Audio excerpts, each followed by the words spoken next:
محترم اسلامی بھائیوں، بزرگوں اور دوستوں، دور دراز سے آئے ہوئے مہمانوں،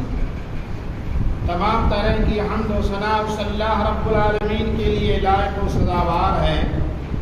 جو اس کائنات کا اکیلا خالق اور مالک ہے، حاکم اور رازق ہے، جس ذات پاک نے ہمارے اوپر جہاں پر بہت سارے احسانات فرمائے ہیں، ان میں ایک احسان اللہ کا یہ بھی ہے، ایک فضل اللہ کا یہ بھی ہے کہ اللہ تعالی نے ہماری اور آپ کی رشد و ہدایت، فلاح و بہبودی، کامیابی و کامرانی، بالخصوص عقائد کی اصلاح کے لیے بہت سارے اپنے انبیاء اور رسولوں کو مبعوث فرمایا۔ آخر میں جناب محمد عربی صلی اللہ علیہ وسلم کو بھیج کر کے نبوت اور رسالت کے سلسلے کا اختتام فرمایا۔ اب رہتی دنیا تک کوئی آنے والا نبی نہیں ہے، آپ ہی کی اتباع ضروری ہے، آپ ہی کے نقش قدم پر ہمیں اور آپ کو چلنا ہوگا۔ اس لیے بالعموم تمام انبیاء اور رسول پر، بالخصوص جناب محمد عربی صلی اللہ علیہ وسلم پر بے شمار درود و سلام نازل۔ سامعین کرام، آج کا خطبہ کا موضوع ہے فضائل نبی صلی اللہ علیہ وسلم۔ بہت سارے ایسے پلید اور گندے لوگ ہیں جو اپنے نبی کو برا بھلا کہتے ہیں، طعن و تعریض کرتے ہیں، جبکہ یہ نبی جو آئے محمد صلی اللہ علیہ وسلم کسی ایک خاص خطے کے لیے نہیں، کسی خاص گروہ کے لیے نہیں، کسی خاص مذہب کے لیے نہیں، بلکہ پوری کائنات کے لیے آپ کو بھیجا گیا تھا۔ یہ بھی ایک فضیلت ہے میرے بھائیو دوستو۔ اس کے باوجود اگر کوئی آدمی، کوئی انسان کسی نبی کو برا بھلا کہہ رہا ہے تو ہمارے ہی نبی نہیں، سب کے نبی کو برا بھلا کہہ رہا ہے، وہ اپنے نبی کو بھی برا بھلا کہہ رہا ہے، کیونکہ نبی سب کے طرف بھیجے گئے، چاہے وہ مسلمان ہو یا غیر مسلم ہو، کالا ہو یا گورا ہو، امیر ہو یا غریب ہو، چھوٹا ہو یا بڑا ہو، سب کے لیے۔ اس لیے میرے بھائیو دوستو، نبی کو برا بھلا کہنا گویا کہ اپنے اوپر تھوکنا ہے، اپنے اوپر تھوکنا ہے، اپنے آپ پر لعنت اور ملامت کرنا ہے۔ اور جب اللہ کی لعنت ایسے بندے پہ ہوگی تو وہ بندہ جو ہے اللہ کے رحمت سے بہت دور چلا جائے گا، پھر اللہ کے عذاب کا مستحق بنے گا۔ تو آئیے دیکھتے ہیں کہ نبی پاک صلی اللہ علیہ وسلم کی سب سے بڑی فضیلت یہ ہے میرے بھائیو دوستو کہ انبیاء جو آتے ہیں وہ بہت اونچے خاندان سے ہوتے ہیں، شریف ہوتے ہیں، کیونکہ اگر ایسے خاندان جو نیچا خاندان ہو، جو پلید خاندان ہو، اگر ایسے خاندانوں سے رسولوں کو، نبیوں کو مبعوث کر دیا جاتا تو یہی لوگ تانے دیتے، کیا ہم میں جو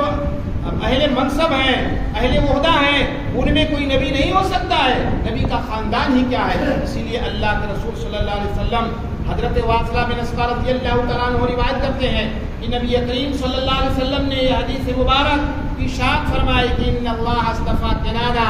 من ولد اسماعیل واصطفیٰ من کنانہ قریش واصطفیٰ من قریش بنی ہاشم واصطفانی من بنی ہاشم۔ بخاری مسلم کی روایت سے میرے بھائی دوستو کہتے ہیں کہ اللہ تعالیٰ نے ولد اسماعیل سے کنانہ کو پسند فرمایا اور کنانہ سے قریش کو پسند فرمایا، قریش سے بنی ہاشم کو پسند فرمایا اور بنی ہاشم سے مجھ کو اللہ نے چن لیا۔ لہذا آپ خاندانی اعتبار سے چاہو منصب والے تھے، ذو نسب اور حسب والے تھے، اور یہی وجہ ہے کہ آپ دیکھیں گے کہ جب بادشاہ ہرقل کے پاس ایک وفد چلا گیا تھا کافروں کا، اور ان سے جب پوچھا بادشاہ نے، حضرت ابو سفیان جو اس وقت مسلمان نہیں ہوئے تھے، ان پوچھا بتاؤ تمہارے نبی کا خاندان کیسا ہے؟ تو انہوں نے برجستہ یہ جواب دیا، ہوا فینا ذو نسب، وہ نبی محمد صلی اللہ علیہ وسلم ہم میں حسب نسب والے ہیں، اونچے خاندان والے ہیں۔ تو بادشاہ نے کہا، ہرقل نے، کذالک الرسل تبعث فی نسب قومها، انبیاء جو ہوتے ہیں وہ اپنے قوم میں حسب نسب ہی والے ہوتے ہیں، ایسے ہی لوگوں کو اللہ تعالیٰ بھیجتا ہے۔ تو اس روایت سے اور اس واقعے سے میرے بھائیو دوستو ہمیں یہ بات معلوم ہو گئی کہ نبی کوئی ایسے ویسے خاندان سے نہیں ہوتے ہیں، اور خاص کر کے جناب محمد عربی صلی اللہ علیہ وسلم بہت ہی اونچے قبیلے اور خاندان سے تعلق رکھتے ہیں۔ اللہ تعالیٰ نے نبی کی فضیلت یوں بیان فرمائی ہے کہ اللہ تعالیٰ نے بہت سارے احسانات اپنے بندوں پہ فرمائے ہیں، بہت سارے انعامات اپنے بندوں پہ فرمائے ہیں، لیکن شاید ہی کسی انعام کے بارے میں اللہ تعالیٰ نے یہ احسان جتلایا ہو کہ ہم نے تمہارے اوپر اس طرح سے کیا، اس طرح سے کیا، لیکن نبی کو، رسول کو ہمارے درمیان بھیج کر کے اللہ تعالیٰ نے احسان یوں جتلایا، کہا لقد من اللہ علی المؤمنین اذ بعث فیہم رسولا من انفسہم یتلو علیہم آیاتہ ویزکیہم ویعلمہم الکتاب والحکمہ وإن كانوا من قبل لفی ضلال مبین۔ میرے اللہ تعالیٰ البتہ تحقیق کی اللہ تعالیٰ نے تم لوگوں کے اوپر، مومنوں کے اوپر یہ احسان کیا ہے، یہ بہت بڑا کرم کیا ہے کہ تمہیں میں سے تمہارے ہی اندر رسول بنا کر کے بھیجا ہے، تمہارے ہی اندر بھیجا اور تمہیں میں سے بھیجا۔ اگر دوسری جگہ سے لے آتا تو کہتے یہ نبی کو کہاں سے لایا گیا ہے، کہاں سے برآمد کیا گیا، ہمارے اندر تو نبی کوئی ہے ہی نہیں۔ تانے دیتے، شکوے کرتے، شکایت کرتے، سوال کرتے میرے بھائیو دوستو، تو اللہ تعالیٰ نے ان کے منہ کو بند کر دیا کہ دیکھو اللہ تعالیٰ نے یہ احسان کیا، یہ تمہارے اوپر فضل و کرم کیا کہ تمہارے اندر ایک ایسا نبی بھیجا تمہیں میں سے جو یتلو علیہم آیاتہ، اللہ کی نشانیاں ان کے اوپر تلاوت کرتا ہے اور انہیں کتاب و حکمت کی تعلیم دیتا ہے اور ان کی تزکیہ کرتا ہے، ان کے دلوں کو، ان کے عقائد کو پاک و صاف کرتا ہے۔ وَإِن كَانُوا مِن قَبْلُ لَفِي ضَلَالٍ مُبِينٍ، اگرچہ آپ کو معلوم ہے کہ پوری انسانیت گمراہ تھی، رسول اکرم صلی اللہ علیہ وسلم کے بعثت سے پہلے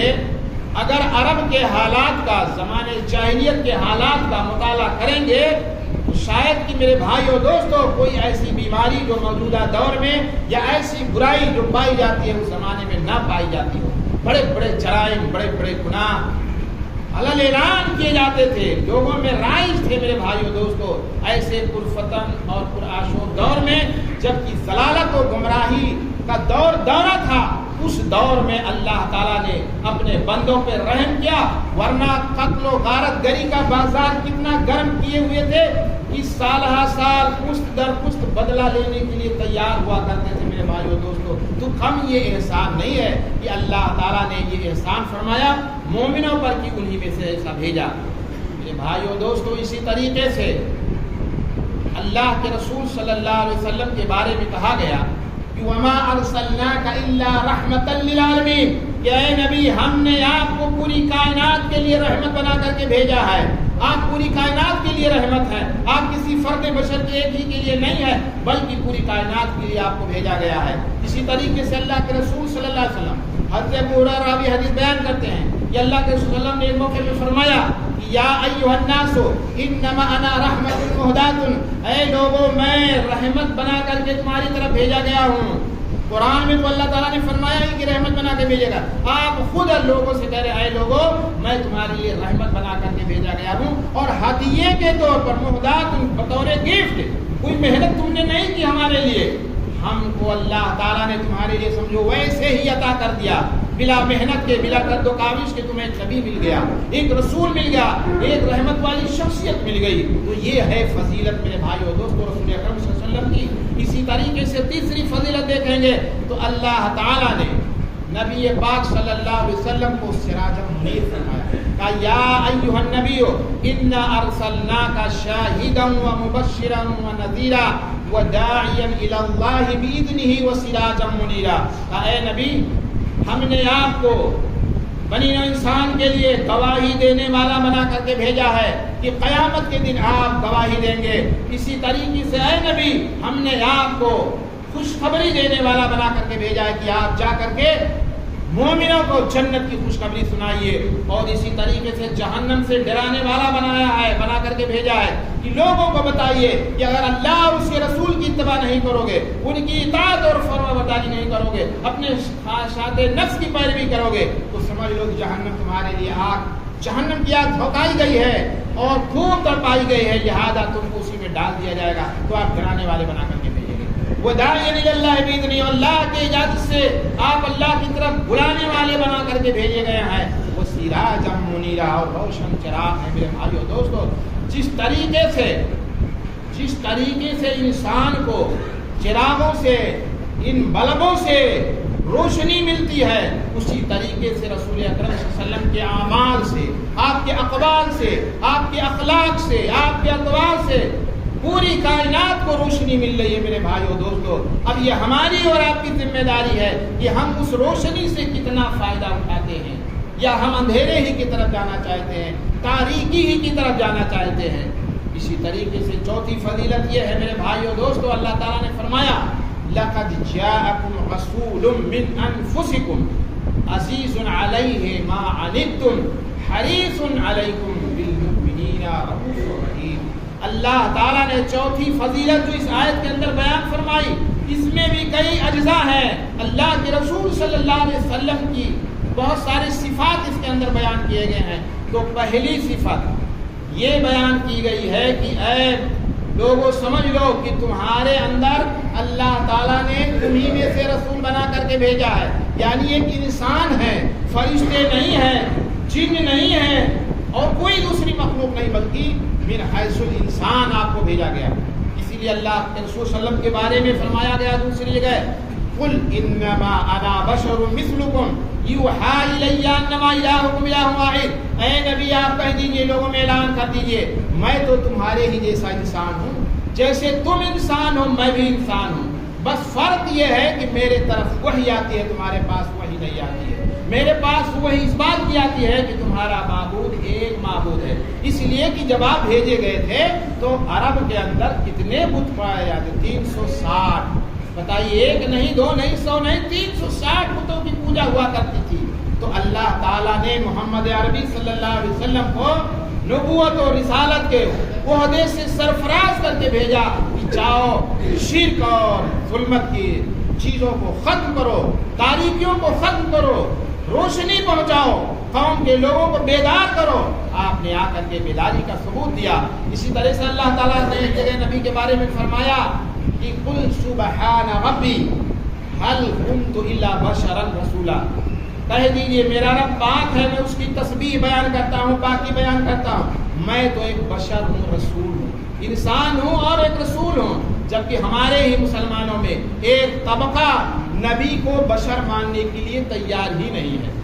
انسان کو انسان ماننے کے لیے نہیں تیار ہے۔ یہ اس کی نری جہالت ہے میرے بھائیو دوستو، نادانی ہے کہ قرآن کہہ رہا ہے کہ یہ نبی ہے، انسان ہے، انسان ہے، انسان ہے۔ رسول خود کہہ رہے ہیں کہ میں انسان ہوں، انسان ہوں، لیکن امت کا ایک بہت بڑا طبقہ یہ کہتا کہ نہیں نبی آپ نور ہیں، نور ہیں، کیونکہ آپ کے اوپر نور، نیچے نور، دائیں نور، بائیں نور، پیچھے نور، آگے نور، سب نور ہی نور ہے، لہذا فرشتے ہو گئے کیا؟ نور سے تو فرشتے پیدا ہوئے ہیں، آگ سے جنات پیدا ہوئے، مٹی سے انسان پیدا ہوئے، پھر کیسے گمراہیت والی بات کرتے ہو میرے بھائیو دوستو؟ تو رسول اکرم صلی اللہ علیہ وسلم کو اللہ تعالیٰ نے بشر بنا کر کے بھیجا۔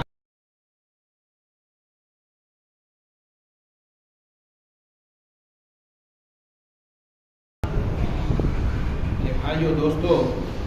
اللہ کے رسول صلی اللہ علیہ وسلم کی جو پہلی صفت اس آیت کے اندر بیان کی گئی کہ آپ ایک انسان ہیں، بشر ہیں، بس فرق یہ ہے کہ آپ کے پاس وحی آتی ہے، دوسرے لوگوں کے پاس وحی نہیں آتی ہے۔ دوسری صفت اللہ تعالیٰ نے یہ بتایا کہ عزیز علیہ ما عنتم، تمہاری منفعت، تمہاری تکلیف جو تمہیں پہنچتی ہے، جو پریشانی پہنچتی ہے، جو مشقت ہوتی ہے، یہ اللہ کے رسول صلی اللہ علیہ وسلم پر بہت گراں گزرتی، بہت گراں گزرتی۔ آپ امت کی تکلیف کو برداشت نہیں کر سکتے۔ حضرت انس رضی اللہ تعالیٰ عنہ بیان کرتے ہیں کہ اللہ کے رسول کی مثال دے رہا ہوں کہ آپ صلی اللہ علیہ وسلم ہماری تکلیف کا کتنا خیال کرتے تھے، ہماری مشقت کے لیے کتنا سرگردہ ہوتے تھے، بے چین ہو جاتے تھے اگر امت کو کوئی تکلیف پہنچتی تھی۔ لیکن امت کے لوگ ہیں آپ صلی اللہ علیہ وسلم کی احادیث پر عمل نہیں کرتے، آپ کی اتباع نہیں کرتے، دوری اختیار کرتے ہیں، جبکہ رسول اکرم صلی اللہ علیہ وسلم کا حال یہی تھا۔ حضرت انس بن مالک رضی اللہ تعالیٰ عنہ کہتے ہیں کہ اللہ کے رسول صلی اللہ علیہ وسلم کہتے ہیں کہ انی لاقوم فی الصلاۃ وانا اريد اطيلها فاسمع بكاء الصبي فاتجوز في صلاتي مما اعلم من وجد امه عليه من بكائه، بخاری مسلم کے روایت۔ کہتے ہیں کہ اللہ کے رسول صلی اللہ علیہ وسلم جب میں نماز میں کھڑا ہوتا ہوں تو میرا ارادہ یہ ہوتا ہے کہ نماز ذرا لمبی کروں، تھوڑا لمبی نماز پڑھاؤں، زیادہ ثواب ملے، لیکن پھر میں سنتا ہوں کہ کسی بچے کی نماز میں رونے کی آواز میرے کانوں میں گونجنے لگتی ہے، کیونکہ آپ صلی اللہ علیہ وسلم کے پیچھے بچے بھی ہوتے، عورتیں بھی ہوتے، بوڑھے بھی ہوتے، جوان بھی ہوتے، سب کا امام کو خیال کرنا چاہیے۔ یہ ذمہ داری ہے امام کی ان ساری باتوں کی طرف دھیان دیں۔ اللہ کے رسول کہتے ہیں جیسے ہی میں کسی بچے کے رونے کی آواز میرے کانوں میں آتی میں نماز کو ذرا مختصر کر دیتا، چھوٹی کر دیتا۔ کیوں؟ اس لیے کہ میں جو جانتا ہوں کہ اس بچے کے رونے کی وجہ سے ماں کے دل پر کیا گزرے گا، اس تکلیف کو مجھے احساس ہے، اس لیے میں ایسا کرتا ہوں۔ تو دیکھیے میرے بھائیو دوستو، میری مشقت، میری پریشانی کا کتنا خیال رسول اکرم صلی اللہ علیہ وسلم رکھتے تھے۔ اور ایک روایت اور جس میں آتا ہے، اما عائشہ کہتی ہیں کہ اللہ کے رسول صلی اللہ علیہ وسلم کے سامنے اللہ کے رسول صلی اللہ علیہ وسلم نے نماز تراویح 3 دن جماعت کے ساتھ پڑھائی، 3 دن جماعت کے ساتھ پڑھائی، چوتھے دن آپ صلی اللہ علیہ وسلم نہیں آئے۔ صحابہ نے وجہ پوچھی کہ اللہ کے رسول صلی اللہ علیہ وسلم چوتھے دن آپ نہیں آئے، وجہ کیا ہے؟ اللہ کے رسول نے فرمایا کہ مجھے ڈر تھا کہ کہیں یہ نماز تمہارے اوپر جماعت کے ساتھ فرض نہ کر دی جائے تو تم پھر اس کی طاقت نہ رکھو، اس لیے میں نے چوتھے دن نماز ان کو جماعت سے نہیں پڑھائی۔ اگر اللہ کے رسول صلی اللہ علیہ وسلم پڑھا دیتے تو کیا حال ہوتا میرے بھائیو دوستو۔ اسی طریقے سے مشقت کے خیال کا تعلق یہ دیکھیے کہ اللہ کے رسول صلی اللہ علیہ وسلم کہتے ہیں لولا ان اشق علی امتی لامرتهم بالصلاۃ عند کل لامرتهم بالسواک عند کل صلاۃ، کہ اگر میرے امت میں یہ بات گرا نہ گزرتی، شاک نہ گزرتی، تو میں اپنے امت کو ہر نماز کے وقت مسواک کرنے کو واجب کرا دیتا، فرض کرا دیتا، لیکن مجھے پتا ہے کہ میری امت کے لوگ یہ برداشت نہیں کر پائیں گے۔ اور اسی طریقے سے میرے بھائیو دوستو، جب نماز فرض کی گئی تھی تو کتنے رکعت تھی؟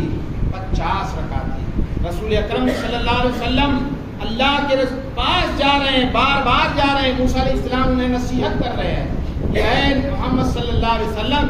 اتنی نمازوں کی طاقت نہیں رکھے گی، فإن أمتك لا تستطيع بذلك، نہیں طاقت رکھے گی، لہذا ارجع جائیے اور تخفیف کرائے، وسلم تخفیف من اللہ، اللہ سے ہلکا پن کروائیے، کچھ کم کروائیے۔ 9 بار گئے اور تخفیف کروائی۔ اگر اللہ کے رسول نہ جاتے 50 وقت پڑھنا پڑتا، کیا ہماری حالت ہوتی میرے بھائیو دوستو۔ اس لیے اللہ کے رسول صلی اللہ علیہ وسلم اپنی امت کے لیے بہت ہی خیر خواہ تھے، بہت ہی پریشان ہو جاتے تھے اگر امت کو کوئی تکلیف ہوتی تھی۔ حضرت عبداللہ بن عمرو بن عاص کہتے ہیں کہ حضرت ابراہیم علیہ السلام کے بارے میں جو اللہ تعالیٰ نے آیت نازل فرمائی کہ رب انہن اضللن کثیرا من الناس فمن تبعنی فإنہ منی ومن عصانی فإنک انت الغفور الرحیم۔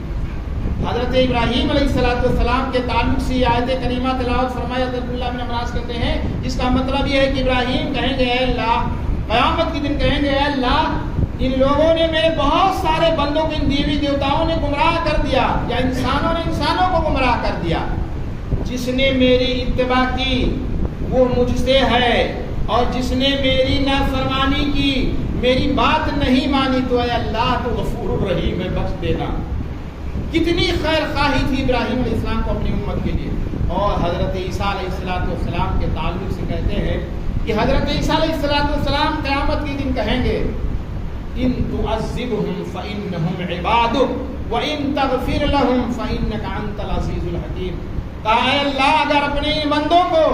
تو سزا دینا چاہے، عذاب دینا چاہے تو یہ تیرے بندے ہیں، حق ہے تیرا، تو دے سکتا ہے، لیکن اگر تو بخشنا چاہے، اگر تو معاف کرنا چاہے تو غالب ہے، تو قدرت والا ہے، تو حکمت والا ہے، تو غلبے والا ہے، تو کچھ بھی کر سکتا ہے۔ اشارہ کس بات کی طرف کہ اللہ بخشش کر، معاف کر۔ حضرت عبداللہ بن عمرو بن عاص کہتے ہیں کہ اس کے بعد میں اللہ کے رسول صلی اللہ علیہ وسلم نے اپنے دونوں ہاتھ آسمان کی طرف اٹھائے اور کہا اللہم امتی اللہم امتی، اپنے امت کے بارے میں فکر مند تھے۔ اللہ کے رسول صلی اللہ علیہ وسلم رونے لگے، فوراً اللہ تعالیٰ نے حضرت جبریل امین کے پاس بھیجا کہ جاؤ محمد صلی اللہ علیہ وسلم سے پوچھو کیوں رو رہے ہیں، حالانکہ اللہ زیادہ جانتا ہے کیوں رو رہے ہیں، پھر بھی کہہ رہا جا کر معلوم کرو میرے بندے میرے محبوب کیوں رو رہے ہیں، آنسو کیوں بہا رہے ہیں۔ اللہ کے رسول صلی اللہ علیہ وسلم کے پاس جبریل آتے ہیں، کہتے ہیں تمہارے رب نے پوچھا ہے آپ کیوں رو رہے ہیں، مجھے بتائی کہ امت کی فکر ہے، میری امت کے بارے میں فکر ہے، ان کا کیا حال ہوگا۔ ابراہیم نے تو یہ کہا اور عیسیٰ علیہ السلام نے یہ کہا، میری امت کا کیا حال ہوگا۔ اللہ کے پاس گئے، حضرت جبریل نے بتایا جو حضرت محمد عربی صلی اللہ علیہ وسلم نے حضرت جبریل سے کہا، تو اللہ تعالیٰ نے پھر جبریل سے کہا جاؤ کہہ دو اِنَّا سَنُرْضِيكَ فِي أُمَّتِكَ وَلَا نَسُوكَ، اے نبی ہم تمہیں تمہاری امت کے بارے میں راضی کر لیں گے، خوش کر لیں گے، یعنی مطلب یہ جنت میں جائیں گے تمہاری امت کو، تم خوش ہو جاؤ گے، ہم تمہیں تکلیف نہیں پہنچائیں گے، ہم تمہیں کوئی ضرر نہیں پہنچائیں گے۔ تو میرے بھائیو دوستو، اس طریقے سے آپ کو معلوم ہوا اس آیت کریمہ میں جو دوسری صفت بیان کی گئی عزیز علیہ ما عنتم، کہ ہماری تکلیف کا، ہماری مشقت کا رسول کو کتنی فکر ہوتی تھی۔ اسی طریقے سے جو تیسری صفت بیان کی گئی وہ یہ کہ حریص علیکم، ہماری منفعت کی، ہماری ہدایت کے بہت ہی وہ کیا ہوتے تھے، رسیہ ہیں، سمجھیے حریص ہیں کہ کتنا فائدہ ہو جائے میری امت کا، زیادہ سے زیادہ ہدایت مل جائے، نفع مل جائے، نقصان سے بچ جائے۔ اس سلسلے میں اللہ کے رسول صلی اللہ علیہ وسلم نے خود فرمایا، اس کا ترجمہ یہ ہے کہ اللہ کے رسول نے فرمایا میری مثال انما مثالی ومثل الناس، میری مثال اور لوگوں کی مثال ایسے ہے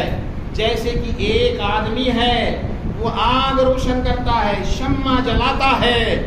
پروانے اور جانور اس میں بہت سارے ایسے ہیں جو گر رہے ہیں، داخل ہو رہے ہیں، لیکن آگ جلانے والا شخص ان کو بچانے کی کوشش کرتا ہے کہ اس میں داخل نہ ہو، دور رہو، جل جاؤ گے، بھگانے کی کوشش کرتا ہے، لیکن وہ پروانے غالب آ جاتے ہیں اس آدمی پر، اور اس کے بچانے کے باوجود، اس کے بھگانے کے باوجود اس آگ میں داخل ہو جاتے ہیں۔ میرے بھائیو دوستو، اللہ کے رسول فرماتے ہیں کہ جب یہ لوگ داخل ہو جاتے ہیں تو کیا ہوتا ہے، یہ جل جاتے ہیں، ایسے ہی میں تم کو